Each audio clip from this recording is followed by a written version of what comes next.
Okay, so this is foundational video one. It's still on the vlogs. Still no editing, but it's to actually go over what the hell is the purpose of my videos and what I'm planning to do. This is a run through of the things I'm doing to achieve my goals in life. And if you don't really want to align with my goals, then honestly don't watch my ass. I mean, there are going to be a lot of things I'm going to be saying that don't apply to you and will apply and help. But if you're not even near what I am, you have better things or other people to listen to. So, what am I trying to do?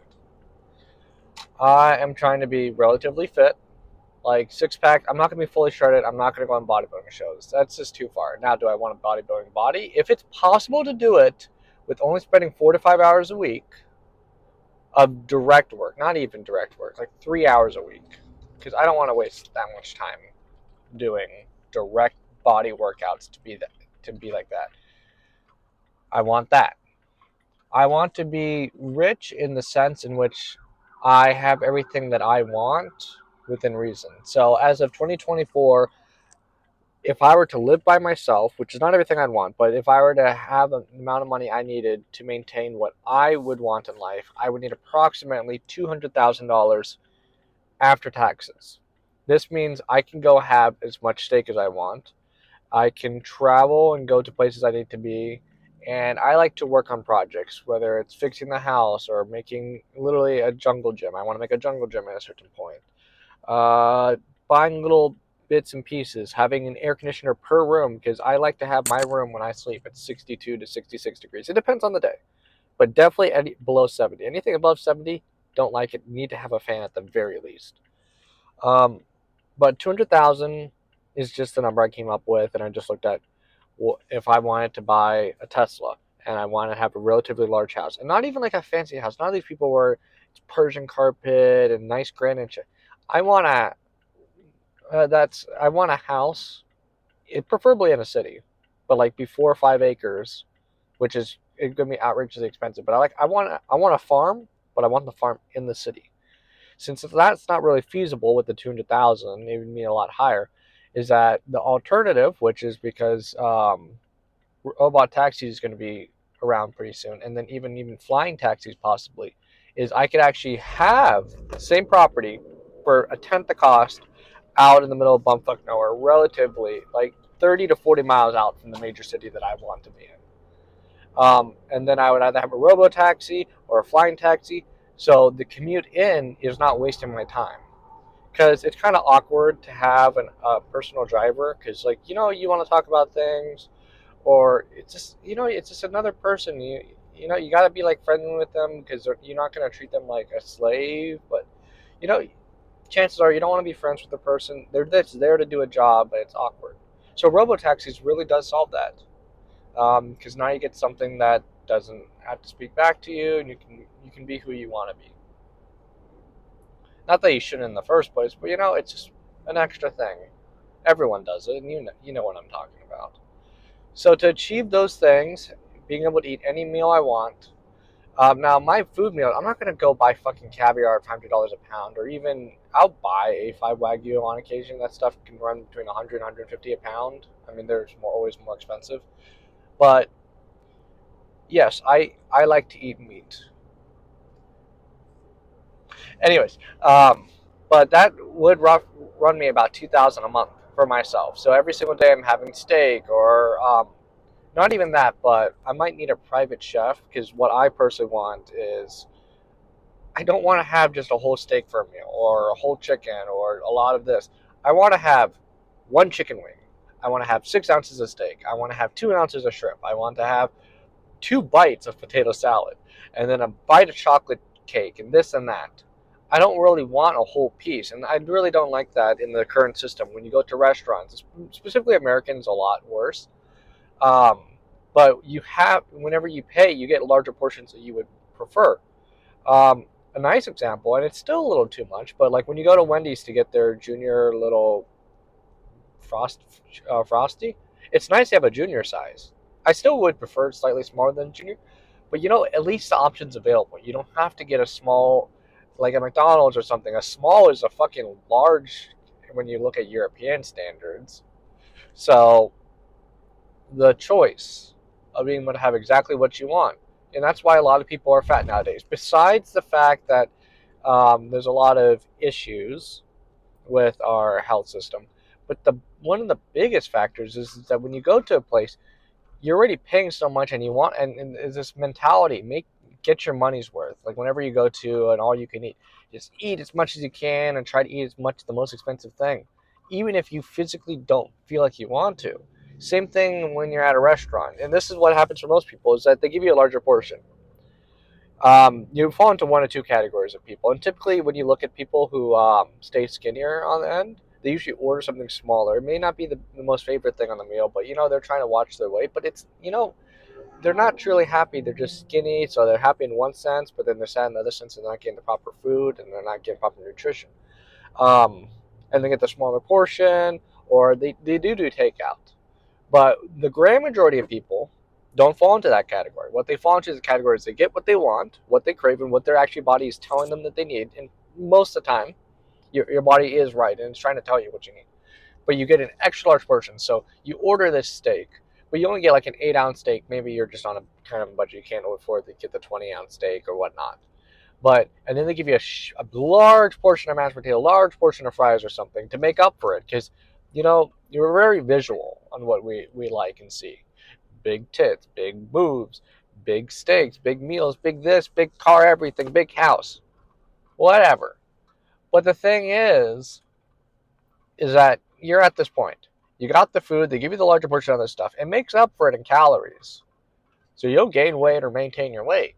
But it's not the portion of the stuff you actually wanted, because the stuff you actually wanted happens to be more expensive. Ooh.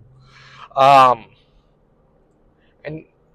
and what happens is that you finish your food, or maybe it's even if it was the right portion of stuff, like you got more of what you wanted, maybe it's just you get full. Is that at that point you're like, I only got this few bites left. Maybe it's just one bite. Most of the time it's more, but you got one bite left, and you're like, should I eat it or should I get takeout box? But then you got to take out. You got to ask the server. Then you got to pack it. Then you got to put it in your fridge. You don't have space in your fridge. So what you do most of the time, it just makes a lot more sense, is just finish your food, even if you're full. Even if your body's telling you, no, I don't need it, but you want to because you don't want to waste the time. And that's true. Because you don't want to be wasteful, because people are constantly talking about, oh, we're hurting the environment, or you got to get your money's worth, or when your parents, at least in my case, my parents are like, you always got to finish your food and this and that. Oh, well, like I ordered, like a good example, probably most of us, Kurt, is like when you're a little kid and stuff, they made you your main meal, whether it's at a restaurant or it's food they made at home. But like you got to finish your veggies or finish this or finish, even if it's not veggies, literally it could be anything on your plate. Most of the time it's veggies because actually your body doesn't really want veggies. But if you leave anything on your plate, grand majority of the time, and older, I don't know how we work, how we were trained, I don't know. I can't remember the right word for it, but tradition. Traditionally, finish all your food before you can have dessert. But that's just wrong, because your parents don't want to be wasteful once you become an adult, and most of you listening are going to be adults at this point, or at least know some form of it. Is that once you get older, you realize, shit, I'm not making enough money because the government's taking too much money in taxes and wasteful and this and that. But what happens is that you're like, shit, I don't have enough money for food. Not that you don't have enough money for food to keep you fat, but food that you want and what you want in life. So then you force it onto your children. No, you got to finish all your food, because if you don't force your children to finish that food, they're going to want you to buy them more food and make them more food later, and that costs more money. So you're indirectly making them suffer in one way because you're tight on money, and that's why the 200,000 is necessary. So I want to be relatively fit. I want to have 200,000. Personally, I would like to be a teacher, but most of the things I'm going to be teaching, either I am just crazy and a lot of things I'm going to be teaching are just wrong, or I'm just against the norm in many ways, I would suppose. But that's just for me and people like me, and every person's different, and you have things in life. Um, those are the main ones, but I mean, like, I don't really like parties. I never was into sports really. I mean, I played sports, but like, I've never watched a real football game on TV ever, not once. Like highlights, cool. but I don't care about any sports teams. I don't really know any sports people. Um, everyone knows the big names: Kobe Bryant, Michael Jordan, Tom Brady. But I mean, other than that, I don't know shit. I don't care. It ain't me. Now, I know for a fact because I've dabbled here and there. I'm more scientific. I'm nerdy. I'm not like those fucking nerds. Like I watch Star Trek and Star Wars and other shit, but I'm not like those fucking nerds who fucking buy their shit and go to their Comic Cons. More of a technical nerd, and what people have learned, no matter what you learn, it doesn't whether you're learning sports or learning science or learning how to make food, is that the more you get into the field, the more you fucking realize there's so much fucking shit. Everyone in any sense is actually stupid in the field, even if they're an expert. It just means I'm the best that there is, or I'm pretty good at it. But even being pretty good means you're still a fucking moron relative to someone who could theoretically know everything, which is almost impossible. Or what happens is that that person's so autistic that's the only thing they can fucking do. Or they might know all the fucking things in their head, but they can't communicate worth a shit about to anyone else. Um, yeah, getting back to the point, because I love to talk about shit, is my thing is mainly about self improvement. That's what I'm doing for this first decade. Currently, age of 21 until the age of 30. We'll see. I mean, I may never solve all this stuff, but I'm trying to find out exactly what I want in life, setting goals to achieve it, and then I've done the thousands of hours of research, and now I'm actually becoming what I've been researching because I personally don't think these people are good enough. I've watched 30 or 40 different channels of people trying to say self improvement or making your life better or this or that. But there's a lot of smaller details. I mean, look, I've listened to these people. They know some things, but for the most part, either it's outdated or I don't think they explained it right. Um, so the purpose of my channel is one, to teach myself, because if I'm gonna go through the effort of learning all this shit, I don't want to keep it all to myself. It feels wrong, and it's actually personally stopping me from advancing myself. So whether or not someone ever actually listens to this in the future, it's the fact that I'm doing it for myself and indirectly helping people. Maybe I'll get popular and people start listening to me. But if they don't, at least I put the information out there. And that's just important. I can't get it over my head or whatnot to be able to put all this work, thousands of hours of researching the best way to do my laundry, the best way to take a shower, and how to do all these processes, how to easily get from work to home, quickness. Going to specifically, I like my food. I like my steak, as you're gonna learn. But where to go to buy steak? When you go to Publix here in Orlando, Florida, I will pay. Prices went up extreme recently, and it'll be definitely different from the time people start watching this for any real sense. But as of right now, you go to a Publix here in Orlando, Florida, for a ribeye cowboy, which is a bone-in ribeye. It's $17.99 a pound, maybe $15.99 on some days, but between $15 and $18 a pound. If we looked at this before COVID, it would have been $11.99. But regardless of that, they're now charging that new price. Immediately, if you go over to Walmart, it will drop from that down to at most $15.99, be on the higher end, but it can drop down to as low as $11.99 depending on what's happening. Um, and then going a step beyond that, um, if you go to Costco or BJ's is another place like Costco or Sam's Club, they actually don't make a cheaper version, but they go to a higher grade. So you still maintain between the $12 and $15 a pound, but now you're getting the prime version. Now, honestly, in my experience, prime versus choice makes no difference. You actually just look at the steak, and if it looks good, buy it. If it doesn't, don't buy the shit. But there's also another company called Wild Fork. All their food comes frozen, but it drops that down to consistently $11 a pound. It went up a little bit, like $12 a pound now, but 11 to 12. So now we're going from the Publix that's 3 minutes down the road for me, literally 3 minutes from my house, going from $17.99 all the way down to $12.99. Um, Now that's $5 times 7 days a week, because I eat on average a steak a week. Or what happens is that I eat something equivalent of that. So now I'm saving $5 a day times 30 days at $150 a month in savings. Um, but shit like that. And then I've gone even worse than that. I've gone to Restaurant Depot and they have a halal version of ribeye steak. The marbling on it's absolute shit. But you buy a big block of it, like 15 pounds of it, and you cut it up yourself. I tried it once. I'm still trying to figure out the kinks on it, and obviously the marbling isn't that great. But it drops the price. No bone, no bone. But it drops down to $6.40 a pound, which is already half of that. So if you're someone who's into the carnivore diet and other stuff, um, but just like talking about how meat's so expensive, how can I afford this? Most of you are probably only spending between $300 and $400 a month per person, if you include takeout for your food. And we've been able to drop it from $17 all the way down to $6 a pound for ribeye. Yes, that last one, there's a few different tweaks to it, but you can get your meat a hell of a lot cheaper. Same thing for ground beef. Publix was $6.50, $7 a pound for the single 1 pound packs. Publix also sells like a 5 pound pack version of it, and it drops it from $6.50 down to $4.50. But then you go to Walmart or Costco or Restaurant Depot, and it drops it down to $4.50 down to $3.50. And then on extreme senses, when there's a sale or something, it drops it down to $2.99 and $3. And if you buy that in bulk and you have a big freezer and stuff, you just dropped your cost from $6.50 down to $3.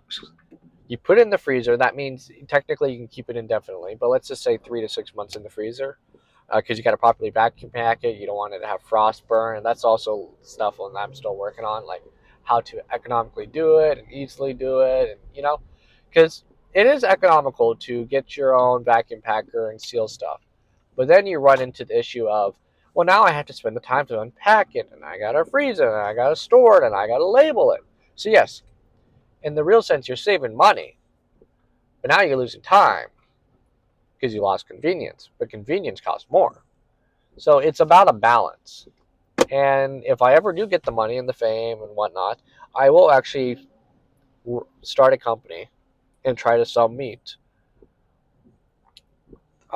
directly to consumers, like at wholesale pricing, but to consumers online, talk to people, and it's going to be a very limited number of people who want to do this. Maybe at most 1 million people in the United States.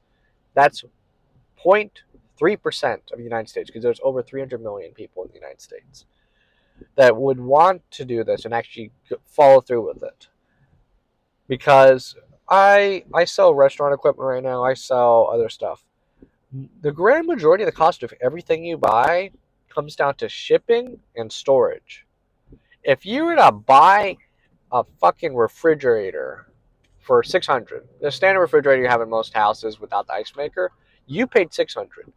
If you were to actually be that wholesaler, the Home Depot or the Walmart that actually bought it from the manufacturer, and if it's from China, because right now Chinese pricing is way cheaper because they have shitty labor laws, so they use equivalent of slave labor, not exactly, but they can get away with shit. They can get away with not taking care of the trash and labor laws and environmental laws and this and that.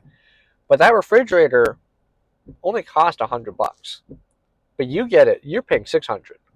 Walmart's taking 100, and then there's another 250 in I think ancillary. I don't actually know what that word's mean, but I'm pretty sure it's right in this context. But ancillary costs probably. But like shipping is some of the biggest fucking factors in shit. So you'll find out more than half of everything you pay for, and there's nothing we can do about it. It is a proper system, except when people abuse it. But honestly, if you got something directly from the source, it's probably a fifth of what you paid for it. But the thing is that the difference is the cost of having to deal with one individual person. It's not worth it. So you have to increase your pricing in order to deal with all the hassles. People buy it, or people steal it, or people that buy it and then they claim that it's broken and then they return it, and then you actually go through the whole process and you find out that no, the person just fucking lied because they just didn't want it. And it's not that they even didn't want it, it's the refrigerator. It's that the person just wanted the refrigerator for a week for some party because they wanted to keep all their booze, but then they returned it the next week because the party's over or some bullshit. To deal with all those costs, you got to increase your product by at least, at the very least double what it actually costs you to deal with all the bullshit in the world.